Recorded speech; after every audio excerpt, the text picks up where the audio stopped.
Welcome to forest special kitchen. நம்ம இன்றைக்கி என்ன ரெசிபி செய்ய போகிறேன்னா மீல் மேக்கர் கிரேவி, அதாவது சோயா கிரேவி. இந்த கிரேவி நான் சப்பாத்தி சாதம் எல்லாத்துக்கும் மீல் மேக்கர் கிரேவி வச்சு சாப்பிட்றப்ப ரொம்ப டேஸ்ட்டாக இருக்குங்க. இந்த டேஸ்ட்டான மீல் மேக்கர் கிரேவி எப்படி செய்கிறதுன்னு இந்த வீடியோவில் பார்க்கலாம். வீடியோ ஸ்கிப் பண்ணாமல் ஃபுல்லாக பாருங்கள், அப்போ தாங்க உங்களுக்கு புரியும். வாங்க வீடியோக்குள்ளே போகலாம். மீல் மேக்கர் கிரேவி செய்வதற்கு தேவையான பொருட்கள்: சோயா, வெங்காயம், தக்காளி, உப்பு, கறிவேப்பிலை, மல்லித்தழை, பட்டை, கிராம்பு, இஞ்சி பூண்டு பேஸ்ட், வரமிளகாய், சீரகம், பிரியாணி இலை, மல்லித்தூள், சோம்பு, மஞ்சத்தூள், கரம் மசாலா, மிளகு, மிளகாய்த்தூள், ஏலக்காய். மீல் மேக்கர் கிரேவி செய்திருக்குங்க. இன்றைக்கி ஃபஸ்ட்டு ஒரு 2 கப் அளவு தண்ணி ஊற்றி தண்ணி நல்லா கொதித்த பிறகு இந்த மாதிரி சோயாவை போட்டு ஒரு 15 நிமிஷம் ஊற வைக்கணுங்க. நான் இன்றைக்கி 100 கிராம் சோயா எடுத்துருக்கிறேன்.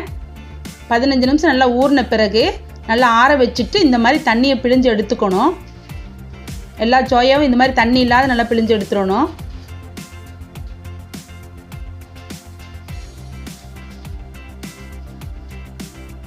அப்புறம் இந்த மாதிரி கொஞ்சமாக தண்ணி ஊற்றி தண்ணி கொதித்த பிறகு 2 வரமிளகாய் போட்டுக்கணும், ஒரு பிரியாணி இலை, சீரகம் 1 ஸ்பூன் போட்டுக்கலாம், மிளகு 1 ஸ்பூன்,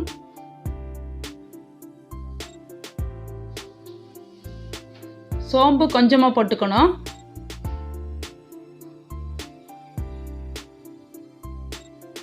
ஒரு பட்டை உள்ள போட்டுக்கலாம். இப்போ இது எல்லாமே ஒரு 5 நிமிஷம் கொதிக்கட்டும். இந்த மாதிரி ஒரு 5 நிமிஷம் நல்லா கொதிச்சிடணுங்க.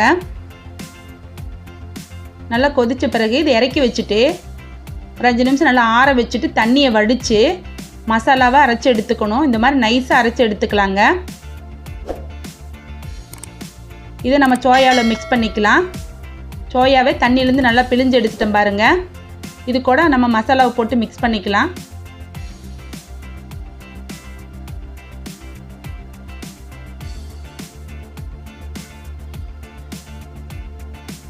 ஒரு ஸ்பூன் கரம் மசாலா போட்டுக்கலாம், கொஞ்சமாக உப்பு போட்டுக்கணும். இதை நல்லா மிக்ஸ் பண்ணிவிட்டு ஒரு 10 நிமிஷம் நல்லா ஊறிட்டுங்க. இப்போ ஒரு கடாயில் 2 ஸ்பூன் ஆயில் விட்டு ஆயில் ஹீட் ஆனதும் 2 பட்டையை உள்ளே போட்டுடலாம். 2 பிரியாணி இலை போட்டுக்கலாம்.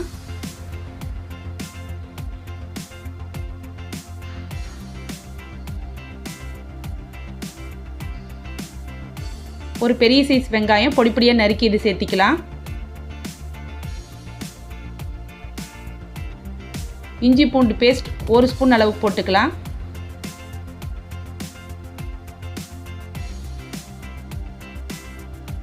இது நல்லா வதக்கி விடலாம்.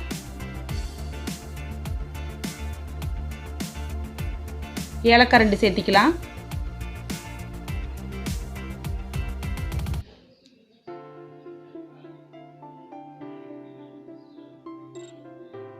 கொஞ்சமாக கருவேப்பிலை போட்டுக்கலாம்.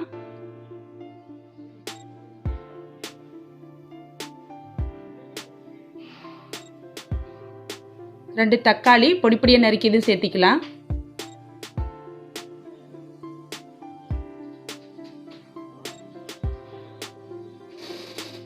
ஒரு ஸ்பூன் மல்லித்தூள் சேர்த்திக்கலாம். காரத்திற்கேற்ப மிளகாய்த்தூள் போட்டுக்கலாம். மஞ்சத்தூள் கொஞ்சமாக போட்டுக்கலாம்.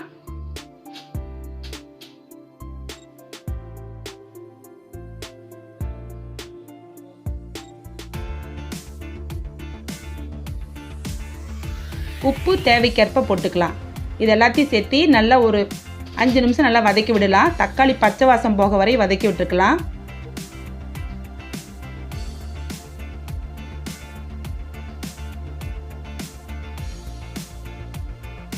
பத்து நிமிஷம் சோயா நல்லா மசாலாலேயே ஊறிடுச்சு பாருங்க. இதை நம்ம கிரேவியில் போட்டு மிக்ஸ் பண்ணிக்கலாம்.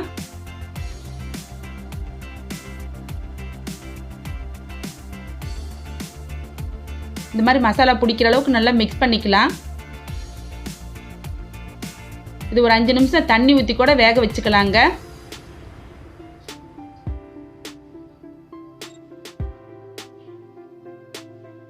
பாருங்கள், தண்ணி நல்லா வத்திடுச்சு, நல்லா கிரேவி ஆயிடுச்சு பாருங்கள். உங்களுக்கு குழம்பா வேணும்னா இது கூட கொஞ்சம் தேங்காய் அரைச்சி கூட ஊற்றி ஒரு 5 நிமிஷம் கொதிக்க வச்சு இறக்கிக்கலாங்க. இப்போ கிரேவி ரெடி ஆயிடுச்சு. இது கூட இறக்குறப்ப மல்லித்தழை போட்டு இறக்கிக்கலாம். பாருங்க, இது எவ்வளோ சாஃப்டாக பஞ்சு போல் வெந்திருக்குது பாருங்க. நல்ல டேஸ்டாகவும் இருக்கும். பார்த்தீங்களா, எவ்வளோ சூப்பரான டேஸ்டான நம்ம மீல் மேக்கர் கிரேவி ரெடி ஆயிடுச்சு. நீங்களும் இந்த ரெசிபியை மறக்காமல் உங்கள் வீட்டில் ட்ரை பண்ணி பாருங்கள். ட்ரை பண்ணிவிட்டு உங்கள் ஃபீட்பேக்கை மறக்காமல் கமெண்ட் செக்ஷனில் கமெண்ட் பண்ணிடுங்க. இந்த வீடியோ உங்களுக்கு பிடிச்சிருந்தால் லைக் போடுங்க. மற்றவங்களுக்கு யூஸ்ஃபுல்லாக இருக்கணும்னு நினச்சிங்கன்னா ஷேர் பண்ணுங்கள். அப்படியே நம்ம சேனல் ஃபார் ஸ்பெஷல் கிச்சனுக்கு சப்ஸ்கிரைப் பண்ணிவிட்டு பக்கத்தில் குட்டி அழகாக ஒரு பெல் ஐக்கான் இருக்கும், அதையும் ப்ரெஸ் பண்ணி ஆல் ஆப்ஷன் கொடுத்துடுங்க. அப்போ தான் நாங்கள் போடுற ரெசிபி எல்லாத்தையும் நீங்கள் மிஸ் பண்ணாமல் பார்க்கலாம். மீண்டும் ஒரு நல்ல ரெசிபியுடன் வரேன். Thank you.